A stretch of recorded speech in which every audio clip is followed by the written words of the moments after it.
멜번에 산다 공식 헌정 팟캐스트 키위랑 호주과자. 이번 녹음은 뉴질랜드에 관한 것입니다.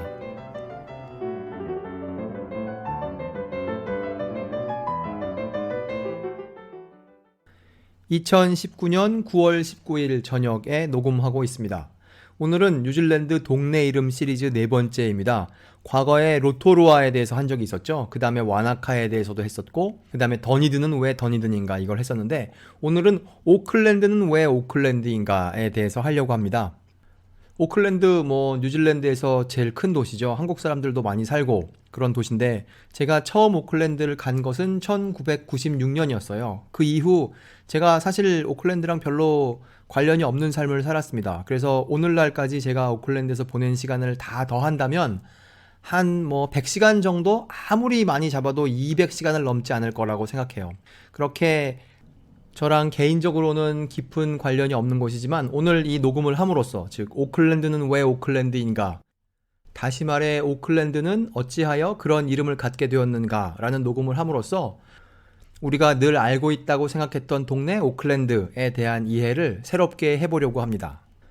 오클랜드가 왜 현재와 같은 이름을 갖게 되었는지를 알아보려면 우리가 두 명에 대해서 알아야 돼요. 그런데 그 두 명은 상당히 긴밀한 관계입니다. 우리 역사적으로 긴밀한 관계에 있는 사람들을 좀 알고 있어요. 예를 들어 오성과 한음, 아니면 삼국지에 나오는 유비와 제갈공명, 이런 비슷한 관계의 인물들이 여기 하나 나옵니다. 그 두 사람 중에 한 명은 우리가 아주 잘 알고 있는 사람이에요. 그러니까 이 멜번에 산다와 키위랑 호주 과자를 들으신 분들은 잘 알고 계신 분이죠. 그 사람이 아주 많이 나온 녹음이 있습니다. 그것은 어느 것이냐? 제가 여기서 마르고 닳도록 얘기하는 녹음이죠. 멜번에 산다의 2018년 5월 17일 녹음을 들으시면, 그 녹음은 와이탕이 조약에 관한 것인데, 그 와이탕이 조약에 관련된 내용에 나오는 대표적인 사람이 누굽니까? 그 사람이 바로 윌리엄 홉슨이죠. 제가 그 이야기를 어디에서 시작했느냐 하면 윌리엄스타운에서부터 시작했어요. 멜번에 있는 윌리엄스타운이죠. 그 윌리엄스타운의 그 윌리엄이 다른 윌리엄이 아니고 바로 윌리엄 홉슨인데, 그걸 우리가 어떻게 알고 있느냐 하면 윌리엄스타운이 속한 지방행정구역의 이름이 The City of Hobsons Bay이기 때문이죠. 여기서부터의 내용이 좀 너무 오래전에 들은 것이어서 가물가물하다고 생각하시는 분들은 여기서 이 녹음을 멈추시고 2018년 5월 17일에 올라간 멜번에 산다의 녹음을 들어보시는 것도 좋은 방법이 아닐까, 그렇게 생각합니다. 제가 거기서 했던 말을 다시 이 녹음에서 반복을 하면 술 취한 사람이 되거나 아니면 할아버지가 될 염려가 있기 때문에, 왜 술 취한 사람이나 할아버지께서는 옛날에 했던 말을 또 하시고 하지 않습니까? 그래서 그때 했던 내용을 제가 여기서 반복하지 않으려고 하는데, 다만 한 가지만 짚고 넘어가려고 합니다. 뉴질랜드 역사에서 있었던 매우 특별한 사건이었었던 와이탕이 조약, 오늘날에도 살아서 꿈틀거리는 그런 조약이라고 제가 말씀드렸죠, 과거에. 그 조약에 대해서 사람들은 다양한 의견을 가지고 있어요. 어떤 사람들은 아주 좋은 의견을 말합니다.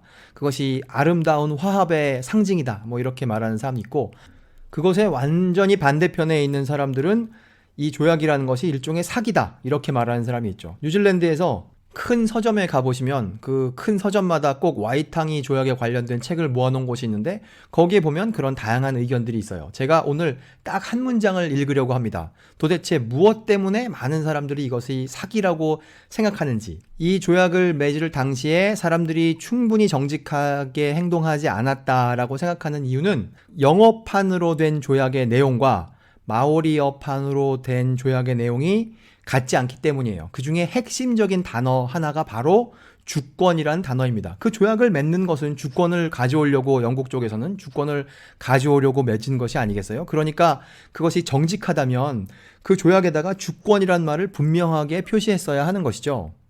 마오리어의 주권이란 단어는 랑가티라탕아 혹은 티노랑가티라탕아, 그 단어인데, 그 단어가 지금도 많이 쓰이는 단어이지만 당시에도 많이 쓰이는 단어였어요. 당시에 사람들의 관심사는 뭐냐 하면은 뉴질랜드를 어느 서구 열강이 먹느냐 하는 그런 내용이 있었기 때문에, 프랑스도 먹으려고 하고 있었으니까 영국도 당연히 먹으려고 하고 있었고, 그렇기 때문에 그 주권이라는 개념이, 그리고 그 주권이라는 단어가, 랑가티라탕아라는 단어가 많은 사람들의 관심사였습니다. 와이탕이 조약은 1840년에 맺어지죠. 그 전에 영국이 늘 불안해했던 것은 혹시 뉴질랜드가 어느 날 갑자기 프랑스의 식민지가 되면 어떻게 하지? 이런 걱정이 있었어요. 그래서 1835년, 그러니 이때까지만 해도 자기들이 5년 뒤에 이 나라를 식민지로 할 수 있을 거라는 확신은 없었을 때 1835년에 뉴질랜드 사람들과 영국 사람들이 합의를 봐가지고 일종의 민간 영역의 합의라고 봐야 되겠죠. 봐가지고 뉴질랜드는 프랑스의 식민지가 아니다라는 일종의 독립선언 같은 걸 하게 합니다. 그런데 그 독립선언에 해당하는 문서에 보면 그 문서의 제목에다가 이 단어를 써요. 랑가티라 탕가라는 단어를. 그러니까 이 과정을 통하여 마오리는 아주 분명하게 알게 됩니다. 서양 사람들이 첫째, 자기들의 주권을 원하고, 즉 마오리들이 주권을 자기들에게 넘겨주기를 원하고, 혹시 그게 안 된다면 마오리들이 다른 나라에 마오리들의 주권을 넘겨주지 않기를 바란다는 것. 그러니까 서양 사람들은 자기들의 랑가티라 탕가를 엄청 원한다는 것을 알게 돼요. 그러니까 그것이 문서의 제목으로, 선언문의 제목으로 올라가고 그런 난리를 부리는 것이죠. 이렇게 잘 알고 있는 단어인데 와이탕이 조약에서는 이 단어를 빼요. 그게 바로 윌리엄 홉슨의 결정이라고 할 수 있죠. 그래서 영국의 입장에서는 우리가 와이탕이 조약이라는 과정을 통하여 뉴질랜드의 주권을 얻게 되었다라고 생각을 하게 됐고, 반면 마오리 측에서는 우리가 우리의 주권을 넘긴 적이 없는데 우리나라는 아직도 우리들의, 그러니까 마오리의 땅인데 라고 생각을 하게 된 것이죠. 그러면 와이탕이 조약에서 주권 대신에 살짝 끼워 넣었던 그 단어는 무엇이냐? 그 단어가 바로 가와나 탕가라는 단어예요. 가와나 탕가에 나오는 가와나는 외래어입니다. 마오리에게도. 가와나는 바로 거버너, 우리가 알고 있는 총독, 지금도 거버너가 있지 않습니까? 그 거버너에 해당하는 마오리 말이 가와나예요. 그냥 가와나가 행사하는 권위, 가와나가 가진 권력, 그런 거를 가와나 탕가라고 하는데, 그걸 아주 좋은 말로 하니까 관리 혹은 통치 이런 말로 번역할 수 있군요. 그것이 무엇이건 간에 결코 랑가티라 탕가는 아니에요. 그러니까 조약을 보면서 우리가 랑가티라 탕가를 넘기지 않는다는 확신이 있었단 말이죠. 지금 들으신 내용 중에 저의 의견을 빼고 이 객관적인 사실을 들으시라는 의미에서 제가 위키피디아에 있는 한 글에서 문장 하나를 빌려오려고 합니다. 그 위키피디아에 있는 글의 제목은 뉴질랜드 전쟁이라는 글이에요. 물론 영어로 된 글이죠. 거기에 보면 이제 전쟁이 어떻게 시작한다, 그 말을 설명하는 과정에 조금 전에 말씀드린 내용, 그 주권이란 단어는 무엇으로 번역해야 되느냐 이런 얘기를 하다가 이런 문장이 나옵니다. This led to considerable disagreement over the meaning of the treaty. 이런 무슨 단어로 주권이라는 것을 설명해야 하느냐 하는 이런 논쟁은 considerable disagreement, 어마어마한 의견의 불일치. 무엇에 대한 의견의 불일치냐? over the meaning of the treaty. 도대체 그 조약이라는 것이 무슨 의미이길래 우리가 그렇게 열심히 서명을 한 것이냐? 그것에 대한 다양한 의견이 존재하게 됐다는 것이죠. 이렇게 이것이 정직한 과정이건 그렇지 않았건 결국 이런 와이탕이 조약이라는 과정을 통하여 뉴질랜드를 영국의 식민지로 만든 사람, 그 사람이 바로 윌리엄 홉슨이죠. 그 실무적인 역할을 아주 강력하게 맡았던 사람이 윌리엄 홉슨이니까, 그러니까 윌리엄 홉슨은 사실 뉴질랜드의 백인 역사에서 가장 중요한 사람 중에 한 명이라고 할 수 있죠. 그 사람, 윌리엄 홉슨이 오늘 오클랜드는 왜 오클랜드인가에 나오는 두 명 중에 한 사람입니다. 여기까지가 한 절반쯤에 해당하는 내용인데요. 우리가 윌리엄 홉슨 얘기하면서 오클랜드란 단어는 나온 적이 없어요. 그래서 이제 두 번째 사람으로 넘어가려고 합니다.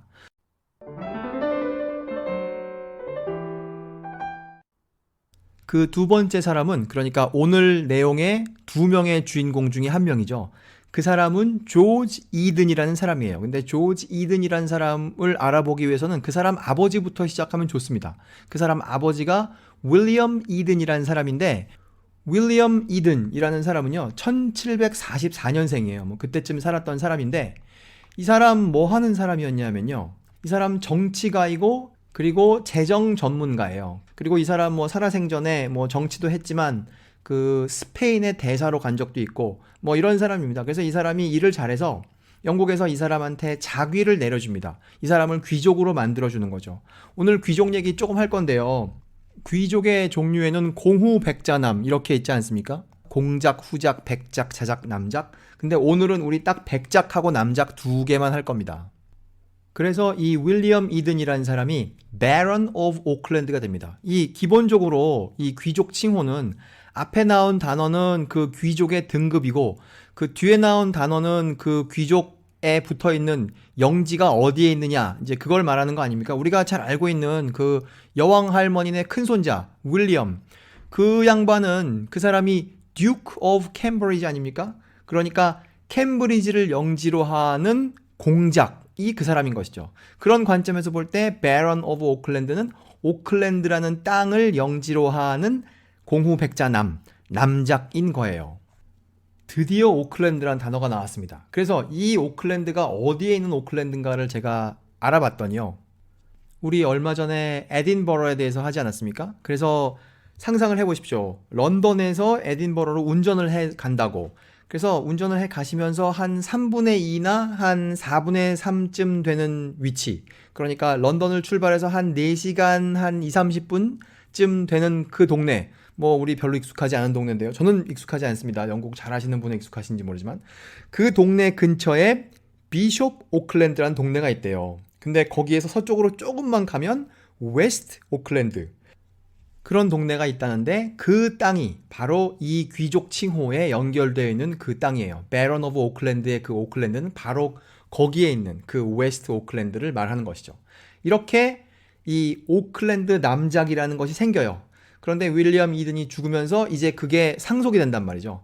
그런데 첫 번째 아들이 또 죽어서 두 번째 아들에게 곧바로 연결이 됩니다. 그 두 번째 아들이 바로 오늘 녹음의 주인공 중 한 명인 조지 이든이에요. 조지 이든은 자기 아버지가 지금 귀족이 아닙니까? 근데 이 사람은 더 거대한 업적을 세워요. 그래서 이 사람이 뭘 하느냐? 이 사람이 인도의 총독으로 발령을 받습니다. 그런데 인도의 총독으로 발령을 받기 전과 총독의 임무를 마치고 난 다음에 또 하는 일이 있어요. 그 임무가 뭔지를 설명한 글을 보니까요. 거기다 뭐라고 적어놨느냐 하면 The political head of the Royal Navy라고 적어놨어요. 그러니까 그 영국에 해군이 있을 거 아닙니까? 그 해군 중에는 군인 중에 우두머리가 있을 것이고 그거 말고 정치적인 우두머리가 있단 말이에요. 왜 한국도 국방부 장관은 군인이 아니지 않습니까? 국방부 장관을 할 때에는 과거에 자기가 군인인 때가 있었겠죠. 하지만 국방부 장관을 할 때에는 정치적인 우두머리란 말이죠. 행정적인 우두머리거나 이런 역할을 이걸 뭐라고 할까요? 해군성 장관이라고 하면 좋을 것 같아요. 그거를 인도에 가기 전에 그리고 인도에 갔다 와서 인도에는 1836년부터 1842년 사이에 총독으로 가 있는데 그 전과 그 후에 해군성 장관을 맡는 그런 사람이 바로 조지 이든이에요. 인도에 총독쯤 하려면 상당히 중요한 사람을 보내겠죠. 그래서 이 사람은 또 자기의 업적을 통하여 이 사람도 자귀를 따로 받습니다. 아버지가 받은 거 말고 아버지에게서 물려받기도 하지만 또 자기가 또 따로 받아요. 그게 바로 백작의 자귀인 것이죠. 그래서 이 사람을 설명한데 조지 이든을 설명한데 가보면 이 사람이 백작이라고 나와 있습니다. 하지만 이 사람은 남작의 칭호도 갖고 있죠. 그래서 제가 여기까지 읽었을 때 와 그러면 이 사람의 아들은 백작이기도 하고 남작이기도 하지 않을까? 이런 생각을 하면서 제가 그 사람을 추적해봤어요. 그랬더니 첫째, 이 사람은 결혼을 하지 않습니다. 그래서 아들이 없어요. 그리고 이 사람에게서 이 귀족 칭호를 물려받는 사람이 있는데 그 사람이 백작 칭호는 물려받지 않고 남작 칭호만 물려받아요. 그래서 저는 아주 혼란에 빠졌죠. 아니 물려받을 때 왜 백작은 안 받고 남작만 받을까? 그래서 제가 조사를 해봤어요. 사실 지난번에 녹음을 올리지 못한 이유 중에 하나는 이 조사가 안 됐기 때문에 제가 도저히 올릴 수가 없었습니다. 그런데 한참 보다 보니까 이제 내용이 좀 나왔습니다. 그 일부의 내용은 어디에 있느냐? 브리테니카 백과사전이라고 있지 않습니까? 그거에 온라인 판이 있는데 거기에 이 조지 이든네 집안에 대해서 설명한 게 있어요. 거기에 보면 이 사람이 1849년에 죽거든요. 그거에 대해서 이렇게 적어놨습니다. 이 백과사전에 있는 내용이에요. He died unmarried. 결혼을 하지 않은 상태에서 죽었습니다. And the earldom이니까 그 백작의 칭호죠. became extinct. 거기서 종료가 되었습니다. 백작의 자귀, 그거는 거기서 종료가 되고 The barony passing to his brother Robert. 그 남작 칭호는 자기의 동생인 로버트한테 갔다는 거예요. 이 글은 어떤 일이 벌어졌다라는 거는 잘 설명하고 있어요. 아마도 브리테니카 백과사전쯤 읽는 사람들은 뭐 어떤 칭호는 어디로 가고 뭐 어떤 칭호는 왜 없어지고 이런 걸 알길래 읽는다고 생각했길래 왜 이렇게 되는지 설명하지 않았겠죠? 도대체 이 글을 통하여 왜 백작은 거기서 멈추고 남작은 넘어가는지 알 수가 없습니다. 그래서 제가 더 뒤져봤더니 이 영국의 귀족 이거에 대해서 설명한 글이 있어요. 거기에 보니까 이런 문장이 있습니다. How a peerage is disposed is determined by the terms of the original creation of the peerage. 그러니까 귀족 자귀가 어떻게 없어지느냐 하는 것은 맨 처음에 그 귀족 칭호를 만들 때 그 자세한 규칙을 만든다는 거예요. 그러니까 일종의 보험 약관 같은 거죠. 이걸 어떻게 한다라는 것은 어디인가에 따로 존재하는 게 아니고 그 귀족 칭호를 만들 때 그 조건에다가 같이 그걸 넣는 거예요. 그 조건에 따르면 이 사람이 아들이 없으면 그 백작이 못 넘어가게 만들었겠죠. 그리고 자기 아버지한테 받은 남작은 이 자기 아들이 없어도 동생한테 넘어갈 수 있기 때문에 넘어간 것이고요. 제가 읽은 것을 근거로 저는 그렇게 이야기로 했습니다.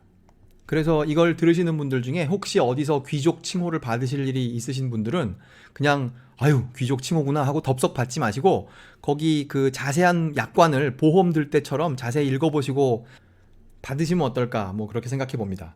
그 아까 오클랜드 남작이라는 게 그 사람네 아버지부터 시작했다고 했지 않습니까? 2013년 시점에서 쓰여진 글을 보니까 그거를 그 당시에 근래에 받은 사람은 97년에 그걸 넘겨받은 사람인데 그러니까 맨 처음에 윌리엄 이든부터 시작한 그 18세기에 시작한 오클랜드 남작이라는 것을 계속 받은 사람이 있어요. 10번째로 받았답니다. 그러니까 그 집안에서 대대손손 내려오고 있는 오클랜드 남작이라는 것을 10번째로 받은 사람이 97년에 받았다는 거죠. 2013년 이전에는 그게 최근 소식이었어요. 모르죠. 2013년 이후에 어떤 일이 있었는데 우리가 모르고 있는지. 여기까지의 내용을 통하여 우리가 두 번째 사람을 조금 알게 되었어요. 그 두 번째 사람은 조지 이든이라는 사람인데 그 사람은 인도 총독을 했던 사람이고 인도 총독을 하기 전과 인도 총독을 한 다음에 해군성 장관을 한 사람이니까 해군에 대해서 엄청 잘 알고 있겠죠. 아까 우리가 했던 첫 번째 사람 윌리엄 홉슨 그 사람 직업이 뭡니까? 그 사람이 해군이잖아요. 해군 선장, 계급은 대령이죠. 그러니까 그 사람이 현역 군인인 상태에서 와이탕이 조약을 완성했단 말이에요.